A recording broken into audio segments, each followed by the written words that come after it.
चित्रांश एक सीधा साधा शिष्य था। तांत्रिक बटुकनाथ के आश्रम में रहते हुए भी वह तंत्र मंत्र के प्रयोगों में न लगकर गुरु की सेवा और आश्रम की देखभाल में लगा रहता था। परंतु कहा जाता है कि हो ही वहीं जो लिखे लिलारा, यानी कि जो भाग्य में लिखा होता है वह घटित हो ही जाता है। चित्रांश की भेंट गुरु का ही एक काम करते हुए दुर्लभ शक्तियों की मालकिन एक दिव्य योगिनी से हो जाती है, जो कि काम वासना और मादकता से भरी हुई अपनी मोहिनी अदा से चित्रांश को अपने वश में कर लेती है। अद्भुत और अपूर्व सौंदर्य की मालकिन उस योगिनी को देखते ही चित्रांश अपने तनमन को भुलाकर उसके प्रेम में पड़ जाता है और एक रोचक साधना से उसे पत्नी रूप में पा भी लेता है। लेकिन कहानी यहीं से एक नया मोड़ लेती है। एक दिन बटुकनाथ स्नान करती हुई अपने शिष्य की पत्नी उस अलौकिक सौंदर्य वाली योगिनी को देख लेते हैं। फिर तो उनके मन में अपने पुत्र वधू समान उस योगिनी के प्रति काम वासना का भाव जागृत हो जाता है और वे उससे संभोग करना चाहते हैं। आखिरकार बटुकनाथ के तंत्र प्रयोगों से योगिनी विवश हो जाती है और कामुक वेश धारण करके पहुंच जाती है तांत्रिक की कुटिया में। फिर उस योगिनी के साथ क्या होता है, सीधे साधे चित्रांश को योगिनी कैसे मिलती है और तांत्रिक की काम वासना का अंजाम क्या होता है, यह आपको इस कहानी में विस्तार पूर्वक जानने को मिलेगा। धर्म रहस्य की कथा से प्रेरित इस कहानी को आप अंत तक अवश्य देखिएगा और हमारे चैनल को सब्सक्राइब भी जरूर कीजिएगा। अब आइए आरंभ करते हैं। प्राचीन काल की बात है। असम के जंगली इलाके में एक छोटा सा गांव था। उस गांव से सटे हुए जंगल में तांत्रिक बटुकनाथ की एक कुटिया थी। बटुकनाथ पहुंचे हुए तांत्रिक थे और बहुत सारी सिद्धियां उन्होंने सिद्ध कर रखी थी। बटुकनाथ से अनेक सिद्धियां प्राप्त करने के लिए बहुत सारे तांत्रिक उस आश्रम में आते थे। बटुकनाथ के आश्रम में शिष्यों की कोई कमी नहीं थी। बटुकनाथ एक तांत्रिक होने के साथ साथ एक गुरु भी थे और इसीलिए उनका प्रभाव गांव पर भी था। गांव वाले उन्हें एक अच्छा व्यक्ति समझते थे और उनसे हर बात में परामर्श लिया करते थे। बटुकनाथ भी गांव वालों की यथासंभव सहायता करते। उसी गांव में चित्रांश नाम का एक नवयुवक रहा करता था। वह बड़ा ही सीधा साधा और भोला भाला था और साथ ही मेहनती इतना कि उसका सारा शरीर उसी मेहनत से सुगठित हो गया था। रंग थोड़ा सांवला था, लेकिन सुगठित शरीर और भोली भाली काया ने उसके चेहरे को एक अपूर्व सौंदर्य प्रदान कर दिया था। चित्रांश बटुकनाथ की कुटिया में भी जाता और वहां पर आश्रम की देखभाल करता। बटुकनाथ उसे अपने शिष्य की तरह ही मानते थे, लेकिन चित्रांश को तंत्र मंत्र में कोई रुचि नहीं थी। वह तो केवल गुरु की सेवा करता और कुटिया की देखभाल करता। वहां पर रह रहे तांत्रिकों की साधना में कोई दिक्कत न आए, इसके लिए चित्रांश सदा ही सावधान रहा करता था। एक दिन तांत्रिक बटुक भैरव ने उसे बुलाया और कहा कि चित्रांश, तुम बड़े ही सीधे साधे हो, बड़े ही भोले भाले हो। मेरा एक काम है जो केवल तुम ही कर सकते हो। बोलो, क्या तुम मेरा काम करोगे? चित्रांश अपने गुरु के प्रति श्रद्धा से भरा हुआ था। वह गुरु के लिए अपनी जान भी देने को तैयार था। उसने कहा, गुरुदेव, आप हमारे गांव के लिए इतना करते हैं, फिर भला मैं आपके किसी भी काम को मना कैसे कर सकता हूं? मैं आपके कहे गए हर काम को पूरा करूंगा। लेकिन आप ये बताइए कि आप इतने पहुंचे हुए तांत्रिक हैं और मैं एक सीधा साधा व्यक्ति हूं, आखिर आपको मुझसे क्या काम हो सकता है? इस पर बटुकनाथ ने एक रहस्यमय बात बताई चित्रांश को।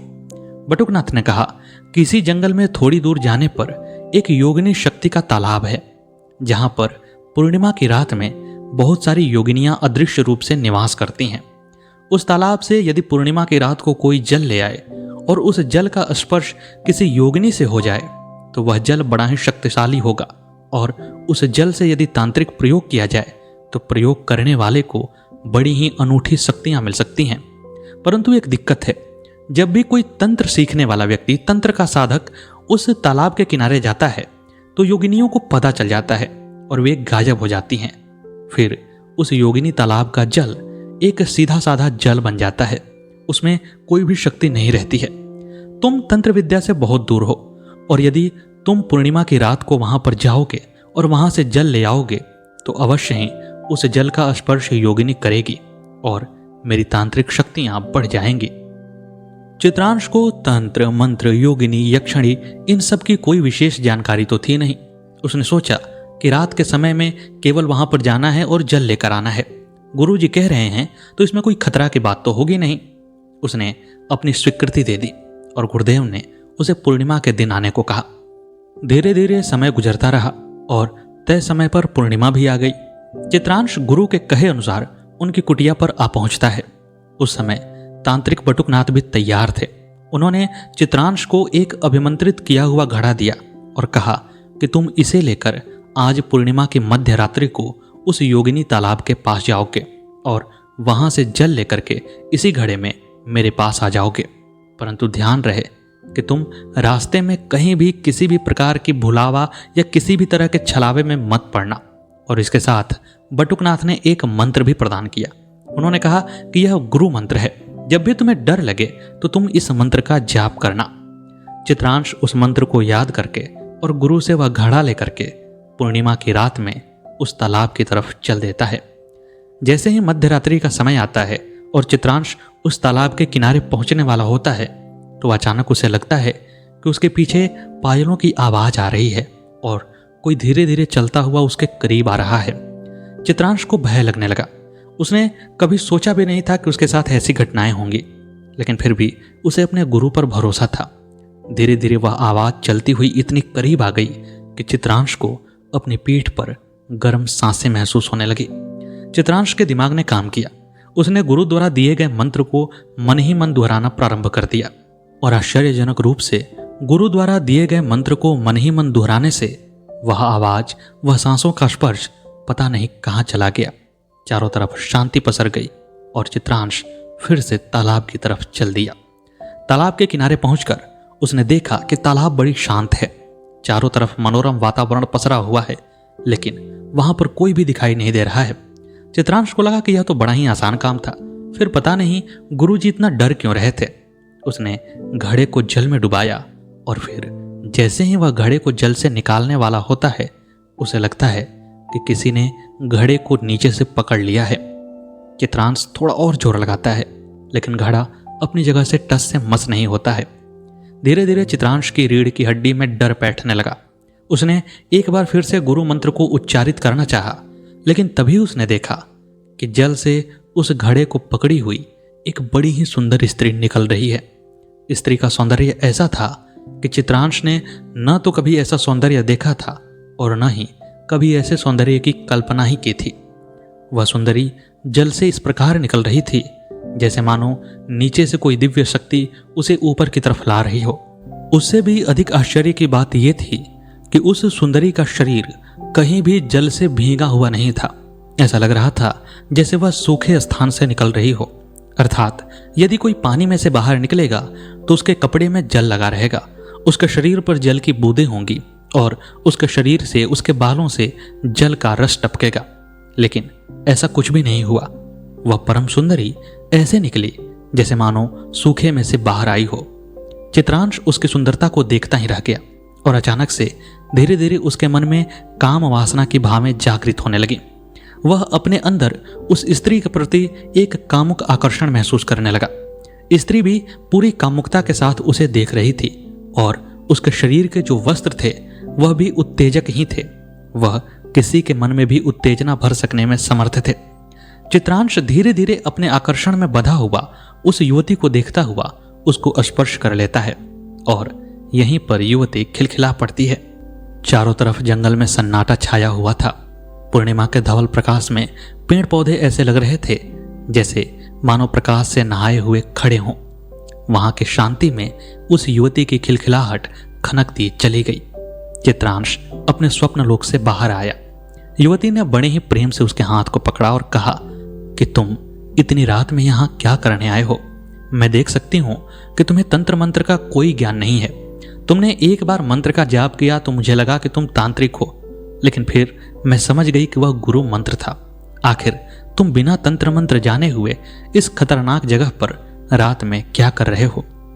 चित्रांश ने कहा कि मैं नहीं जानता कि यह जगह खतरनाक है या क्या है, और मैं वास्तव में तंत्र मंत्र नहीं जानता हूं, लेकिन मेरे लिए मेरे गुरु की आज्ञा सर्वोपरि है और मैं उसी की पूर्ति के लिए यहां पर आया हूं। उन्होंने इस सरोवर से जल मंगाया था, आप मुझे जल लेकर जाने दें। चित्रांश यह भी बताता है कि मैंने आपको जब से देखा है मुझे आपके प्रति आकर्षण का भाव महसूस हो रहा है। मेरे मन में काम वासना की हिलोरें जग रही हैं, जबकि साधारणतः ऐसा नहीं होता है। मैं किसी भी स्त्री को देखता हूं तो उसके प्रति काम वासना का भाव मेरे मन में नहीं आता, पर आपके इस दिव्य रूप को देखते हुए भी पता नहीं क्यों मैं आपके प्रति भक्ति से नहीं बल्कि काम भाव से आकर्षित हो रहा हूं। तब उस योगिनी ने चित्रांश को वहीं पर बैठाकर अपनी कहानी सुनाई। योगिनी ने कहा कि तुम एक सच्चे हृदय वाले व्यक्ति हो। मैं तुम्हारे ऊपर मुग्ध हो गई हूं। ऐसा हृदय इस धरती पर देखने में नहीं आता। मैं तुम्हें अपनी कहानी बताती हूं। और उसके बाद उस योगिनी ने मधुमती योगिनी की वे कहानियां बताईं जो पौराणिक किताबों में दर्ज हैं, जो तांत्रिक रहस्यों में बताई गई हैं। योगिनी ने बताया कि जब महिषासुर के वध के लिए मां देवी का प्रादुर्भाव हुआ तो उनको थकान ना हो जाए, उन्हें किसी भी तरह की थकान का अनुभव ना हो, इसके लिए कुबेर ने उन्हें एक मधु दिया। मधु यानी कि शहद। वह मधु ऐसा था कि उसे पीने के बाद शरीर में शक्ति तो आती ही थी, एक ऐसी मादकता छा जाती थी जिससे थकान का अनुभव नहीं होता था, नींद नहीं लगती थी और उस मादकता में कोई भी कितना भी कार्य कर सकता था। जब देवी उस मधु को ग्रहण कर रही थी तो उनके मुंह से मधु की कुछ बूंदें छिटककर धरती पर गिरी। उस धरती पर जहां कुछ बूंदें गिरी वहां से योगिनियां प्रकट हुईं। वे योगिनियां बड़ी ही शक्तिशाली थीं और एक तो मधु का प्रभाव, दूसरा वह मां के मुख से बाहर निकली थीं, मां के मुख को छूकर आई थीं, इसलिए उसमें मां की शक्ति विद्यमान थी। वे योगिनियां बड़ी शक्तिशाली हो गईं। लेकिन उसी समय एक राक्षस भी उस गिरते हुए मधु की कुछ बूंदें अपनी मुंह में ले लेता है और राक्षस के अंदर भी वे शक्तियां चली जाती हैं जो उस मधु में मां के मुंह से गिरने के कारण बन गई थीं। राक्षस एक तो अपने शक्ति से शक्तिशाली था, ऊपर से उसने मधु का पान भी कर लिया, और वो भी ऐसा मधु जो मां के मुख से प्रसाद के रूप में टपका हुआ था। वह राक्षस योगिनियों से अधिक शक्तिशाली हो गया और योगिनियों को सताने लगा। राक्षस अपने मन में योगिनियों के प्रति काम भावना से भर गया था और वह उन्हें पकड़कर आलिंगन में बांधने लगा। उसी समय मां की आज्ञा से 10 महाविद्याओं में से मां की एक महाविद्या ने उस राक्षस को खा लिया। अपनी सेविका योगिनियों को बचाने के लिए जब उन महाविद्या ने उस राक्षस का भक्षण किया तो वह राक्षस मां के पेट में ही पिघलने लगा और फिर कुछ समय के बाद मां के शरीर से स्वेद की बूंदें निकलीं और उन बूंदों से जो योगिनियां प्रकट हुईं वे मधुमती योगिनियां कही गई, क्योंकि मधु के प्रभाव से उनका जन्म हुआ था। और चूंकि राक्षस के अंश भी उनमें थे और राक्षस अपने अंतिम समय में काम भावना से ग्रसित था, इसीलिए उन योगिनियों के अंदर काम भावना का विकार आ गया। वे योगिनियां जहां भी प्रकट होती वहां पर काम भावना का वास स्वतः ही हो जाता है। इसीलिए जब मैं तुम्हारे सामने प्रकट हुई तो तुम्हारे मन में काम भावना के विकार आ गए, लेकिन फिर भी तुमने अपने आप पर काबू किया और तुम इतने भोले भाले हृदय के हो कि मैं तुम्हें पसंद करने लगी हूं। चित्रांश भी उस योगिनी के प्रेम में पागल हो रहा था। उसने कहा कि मैं भी आपको पत्नी रूप में पाना चाहता हूं। योगिनी ने कहा कि मैं तुम्हें पत्नी रूप में मिल सकती हूं, लेकिन हम दैवीय शक्तियों से बंधे हुए हैं, हम इसी तरह किसी के साथ नहीं रह सकते। मुझे पाने के लिए तुम्हें साधना करनी होगी। चित्रांश पूछता है कि कैसी साधना? तो योगिनी कहती है कि तुम्हारे गुरु एक पहुंचे हुए तांत्रिक हैं, तुम उन्हीं के पास जाओ और उनसे मेरी साधना के बारे में प्रश्न करो, वे अवश्य ही तुम्हारी सहायता करेंगे। इतना कहकर वह योगिनी उस जल को स्पर्श करके उसी तालाब में विलीन हो गई और चित्रांश प्रेम में पागल हुआ मदहोश सा जल लिए अपने गुरु के आश्रम में पहुंच गया। जैसे ही बटुकनाथ ने उस जल को देखा और उस जल को स्पर्श किया तो वे आश्चर्यचकित रह गए। उन्होंने कहा कि अरे, इसे तो बड़ी ही शक्तिशाली योगिनी ने छुआ है, फिर भी उसने तुम्हें कुछ नहीं किया, तुम बड़ी ही आसानी से आ गए। क्या यह इतना आसान था? तब चित्रांश ने योगिनी द्वारा अपनी मुलाकात की सारी बातें बता दी और कहा कि गुरुदेव, यदि मैं उससे नहीं मिला तो मैं पागल हो जाऊंगा। उसने कहा है कि आप मुझे उसकी साधना की विधि बतला देंगे। आप मुझे योगिनी साधना की विधि बताइए। तांत्रिक बटुकनाथ चित्रांश की मनोदशा को समझ गए। वे जान गए कि यह योगिनी को देखकर उसके प्रेम में पागल हो चुका है। उन्होंने चित्रांश को समझाने का बहुत प्रयास किया। उन्होंने बताया कि यह बहुत कठिन साधना है और योगिनी को पत्नी रूप में पाना तो और कठिन है। फिर यदि इस साधना में कोई भूल चूक हो गई तो तुम्हारे प्राण भी जा सकते हैं। लेकिन चित्रांश को अब इन सब चीजों से कोई मतलब नहीं था। उसके जीवन का अब केवल एक ही उद्देश्य था, योगिनी को पत्नी रूप में प्राप्त करना। चित्रांश अपने गुरु के चरणों में गिर गया और उनसे एक ही हठ करने लगा कि मुझे साधना की विधि बताइए।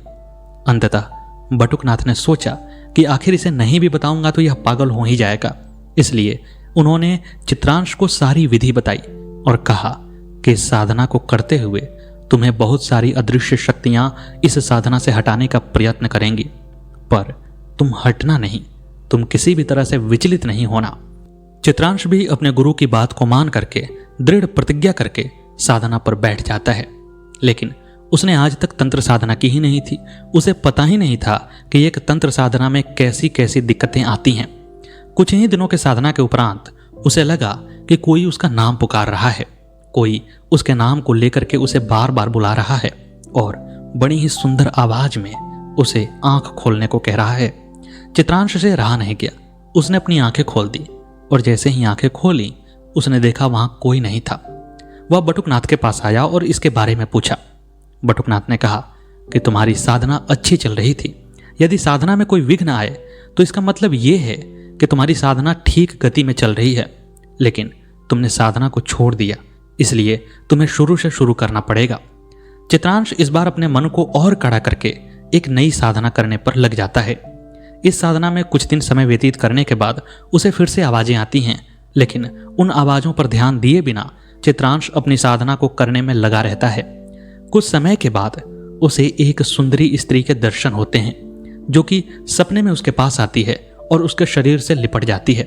शरीर से लिपटते ही उसे महसूस होता है कि वास्तव में बाहरी दुनिया में भी उसके शरीर से कोई लिपटा हुआ है।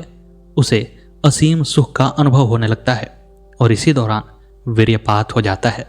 वीर्यपात होते ही अचानक से चित्रांश की आंख खुल जाती है और उसका मन विचलित हो जाता है। वह फिर से बटुकनाथ के पास आता है और कहता है कि गुरुदेव, मैंने तो इस बार बहुत कोशिश किया, पर यदि कोई मेरे शरीर से ही लिपट जाए तो मैं क्या करूं? बटुकनाथ ने कहा कि तुम्हारी साधना फिर भंग हो गई, और यदि तुम इस बार तीसरी बार साधना पर बैठते हो और साधना भंग होती है तो तुम्हारी जान जा सकती है। चित्रांश, यह तुम्हारे बस की बात नहीं, तुम इसे छोड़ दो। लेकिन चित्रांश भी अपनी हठ पर अडिग था। उसने कहा कि इस बार मैं अधिक प्रयत्न करूंगा, और इस बार एक उपाय भी वह करता है। वह कीलों का आसन बनाता है ताकि जब वह उस आसन पर बैठे तो उसे इतना दर्द हो कि वह बाहरी दुनिया में मन ही न लगा पाए, उसे उसके शरीर पर होने वाली अन्य चीजों की कोई परवाह न रहे। चित्रांश इस बार अपने गुरु का आशीर्वाद लेता है और हठपूर्वक साधना संपन्न करता है। 3 महीने की कठोर साधना के बाद वह अंततः योगिनी को प्रसन्न कर लेता है और योगिनी भी उसके वश में हो जाती है। योगिनी अपने सुंदर रूप में चित्रांश के पास आकर के कहती है कि चित्रांश, तुम मुझसे क्या चाहते हो? चित्रांश ने कहा कि मैं तुमसे विवाह करना चाहता हूं, इसके सिवा मैं कुछ नहीं चाहता, परंतु तुम विवाह के बाद मेरी पत्नी बनकर सशरीर मेरे साथ रहना, ऐसा नहीं कि तुम अदृश्य शक्ति के रूप में साथ रहना। इस पर योगिनी ने कहा कि सशरीर में तुम्हारे साथ रहूंगी तो बहुत सारी दिक्कतें आ सकती हैं, क्योंकि मेरा जैसा रूप है, पृथ्वी पर ऐसा रूप मिलना असंभव है। लोग इतनी सुंदर पत्नी तुम्हारे पास देख करके तुम्हारे ऊपर संदेह करेंगे और तुम्हारे ऊपर प्राणों का संकट भी आ सकता है। चित्रांश ने कहा, लेकिन मैं तुम्हें पत्नी रूप में पाना चाहता हूं और अपने पास ही रखना चाहता हूं, इसका क्या उपाय है? तब उसी योगिनी ने कहा कि पहले तुम्हें अमीर बनना होगा ताकि कोई तुम पर उंगली ना उठाए। चित्रांश जब पूछता है कि इसके लिए मैं क्या करूं, तो योगिनी उसे एक सेठ का पता बताती है और कहती है कि यह बड़ा ही धनिक सेठ है, लेकिन इसकी कोई संतान नहीं है और इसके जानने वाले भी अगल बगल नहीं हैं। तुम इनके पास जाकर के सेवक की नौकरी पकड़ लो, मेरे प्रभाव से ये तुम्हें नौकरी दे भी देंगे।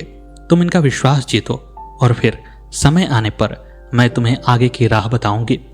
चित्रांश अपनी पत्नी और योगिनी की बात को मान करके वहां से एक नए नगर में सेठ के पास चला जाता है। सेठ योगिनी के प्रभाव में उसे नौकरी भी दे देता है और चित्रांश सेठ की बड़ी सेवा करता है।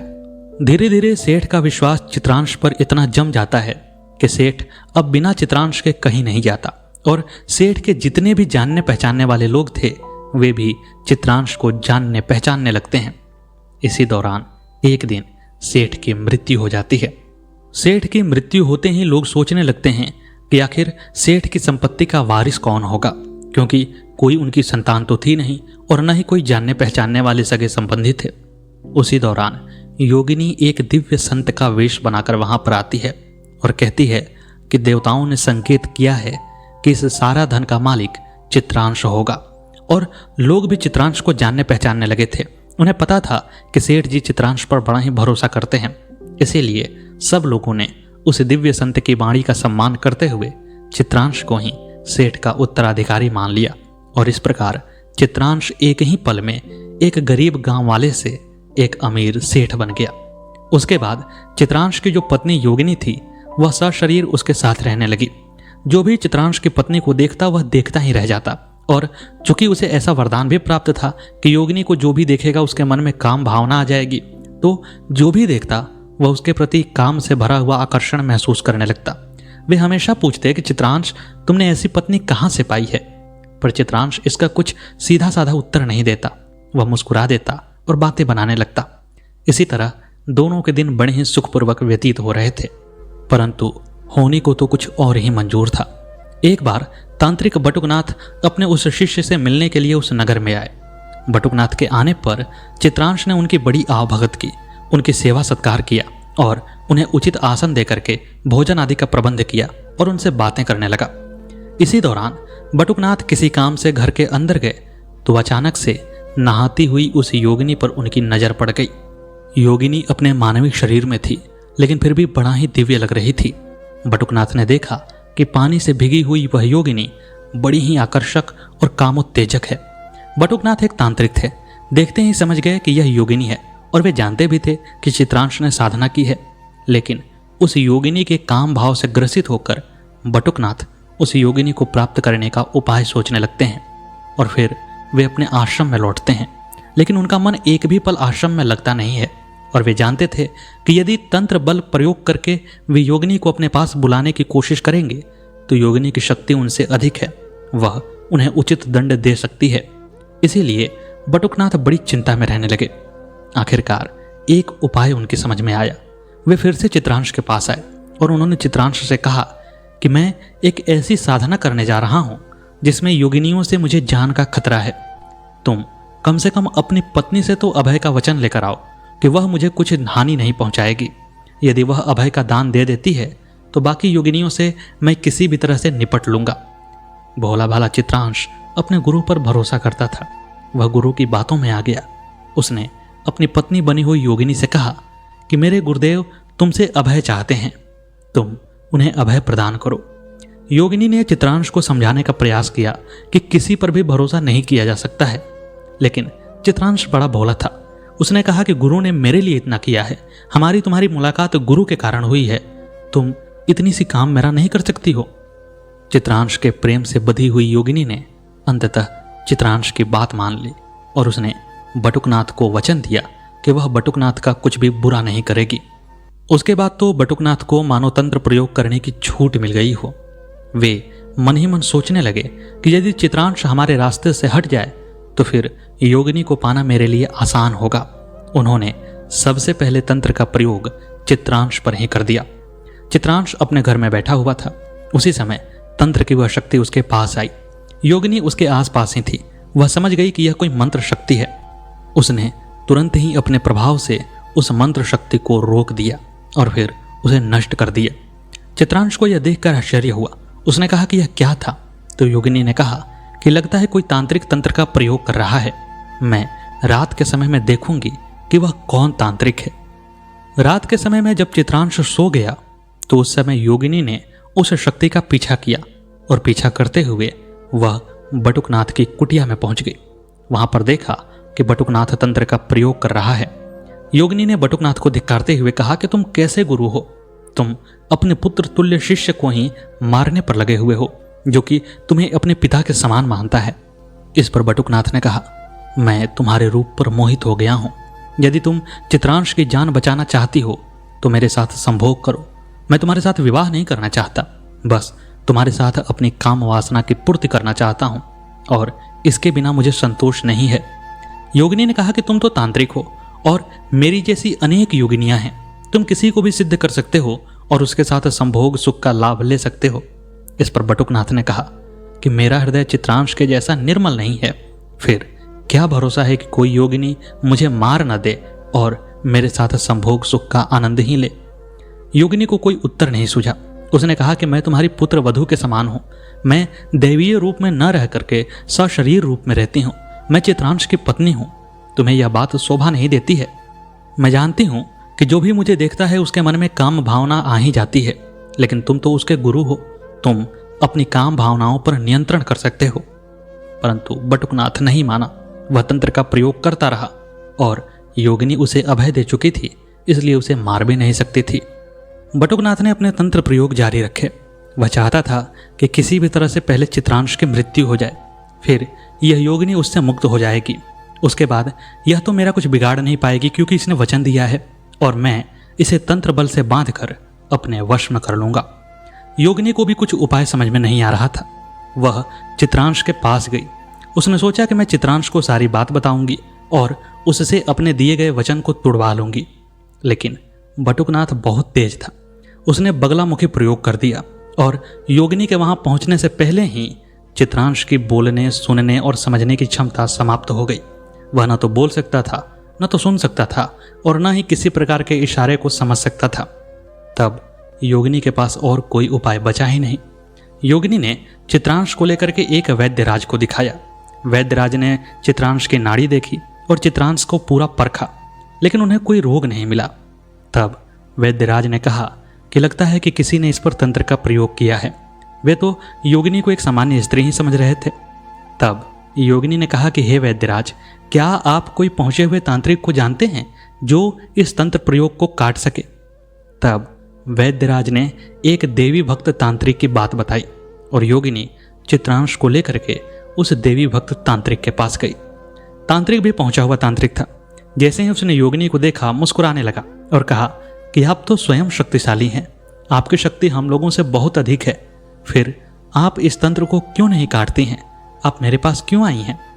तांत्रिक की बात को सुनकर योगिनी ने उस तांत्रिक को बटुकनाथ को अभय देने की सारी बात बता डाली और बटुकनाथ के बारे में बताया और फिर पूछा कि मुझे क्या करना चाहिए। इस पर उस तांत्रिक ने कहा कि आपको ही कुछ न कुछ करना होगा। यदि आप अपने इस पति से बहुत प्यार करती हैं तो आपको अपने जीवन का बलिदान करना होगा, यानी कि इस सशरीर रूप का नाश करना होगा। और फिर कान में कुछ गुप्त बातें उस तांत्रिक ने बताई। योगिनी उस तांत्रिक की बातों को समझ गई और उसने अपने मन को दृढ़ कर लिया। एक आखिरी बार उसने चित्रांश को निहारा और चित्रांश को उस तांत्रिक की देखरेख में छोड़ करके बटुकनाथ के आश्रम में चली गई। बटुकनाथ की कुटिया में उस समय मारण प्रयोग चल रहा था, जो कि चित्रांश के लिए ही था। रात अपने उफान पर थी। चारों तरफ का वातावरण रहस्यमय बना हुआ था।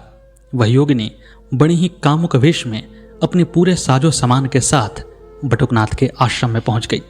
उसने मदमस्त मुस्कुराहट बिखेरते हुए बटुकनाथ से कहा कि तुम मेरे पति पर प्रयोग करना छोड़ दो, उसे अपने हर तंत्र मंत्र से मुक्त कर दो और मैं तुम्हारी बात मान लूंगी। बटुकनाथ ने योगिनी से कोई वादा नहीं लिया, कोई वचन नहीं लिया, क्योंकि वह बड़ा ही जल्दी में था। उसे लगा कि मेरी मुहमांगी मुराद मिल गई है।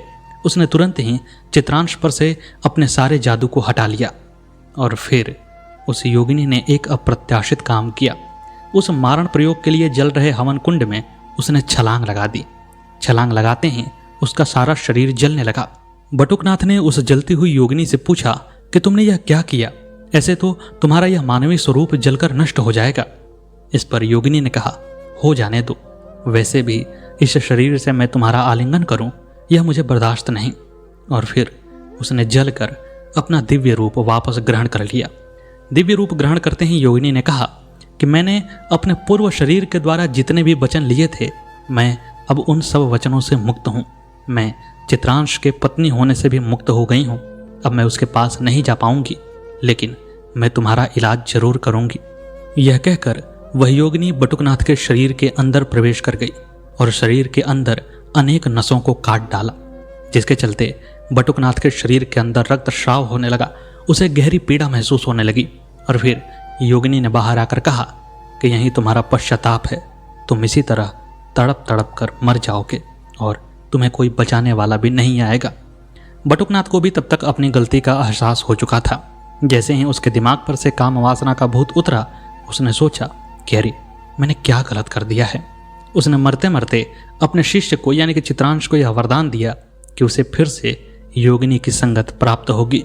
और चित्रांश वहां पर जब स्वस्थ हुआ तो उसने भी उस तांत्रिक से यानी कि जो वहां पर दूसरा तांत्रिक था उससे पूरी कहानी सुनी। गुरु के वरदान के स्वरूप चित्रांश ने जब दूसरी साधना करनी आरंभ की तो उसे तत्काल ही वह योगिनी प्राप्त हो गई और चित्रांश एक बार फिर से सुखपूर्वक अपना जीवन व्यतीत करने लगा। और बटुकनाथ अपने पश्चाताप से जलते हुए कुछ समय के पश्चात वहीं मृत्यु को प्राप्त हो गए। तो मित्रों, यह थी एक भोले भाले शिष्य, उसकी पत्नी योगिनी और योगिनी के प्रति काम भाव से भरे हुए तांत्रिक की पूरी कहानी। उम्मीद है आपको यह कहानी पसंद आई होगी। कैसी लगी आपको यह कहानी कमेंट बॉक्स में अवश्य बताइएगा। मिलते हैं अगले वीडियो में अगली प्रस्तुति के साथ। तब तक के लिए नमस्कार।